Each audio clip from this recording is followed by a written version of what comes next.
nós entregar voorstel de verordening novo, ordenança tocante de toeristenbelasting que nós estava tendo imposto de turismo para a sua adaptação nesse sistema que nós estava tendo anterior, nós reparar que tem turista que passa dor e esse que não paga imposto no governo e que trova nós também de conseguir invertir em nossa infraestrutura, mas também em turismo em geral. Dus door die essay, nós sabemos também bem com ordenança nova caminho nós está gara tour turista na costa 30, seja se bota bem for de com boto, bota bem com barco ou bota bem com avião, tour tá nós está hainan, nós está sorro também para não pagar imposto em nada. Dus essa é a ideia. Esse também nós vai doble o qual nós vai generar como boneiro, como de parte de imposto e com esse nós conseguimos invertir, maneira mencionada, em infraestrutura, em turismo, só para esse nível de nossa facilidade também que ao final que meta maneira mencionar hoje também que nós ainda por ganhar mais tanto por gostar de lo qual nós tenta oferecer turisticamente, pero que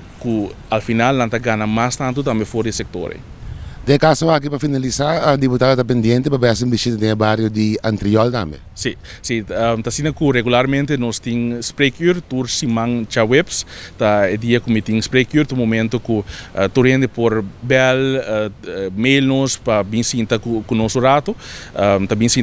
se caminha cantora aqui na, também durante ponto na preocupação na que tem, pero também na por mesora indicar problema na que tem por lá de na barrio, ou caminha dilante na porta de casa, coisas assim. Regularmente também nós também tem bairro, nós sabemos depois de cada tempo que nós fazia aqui nós também viajar em bairro para vai ser que ainda não para escutar se que não para portar para mira coisa também. Nós fazia em Rincón, nós fazia também em Terra Corá, foi ano passado e nós começamos aqui na Antriol e a intenção é para nós seguir visitar diferentes bairros também durante a inteira ano. E habitante não pode chegar livremente ou tem que registrar? Sim, o que nós pedimos para mandar e-mail ou WhatsApp para nós ou bel também por já nós também se na casa. Eu me prefiro em vez de sim um caminho de lá na bini, nós que vai se que ainda não para obviar para WhatsApp também que coisa para mira que é problema não com não tem obviar coisa de portar de na barrio ou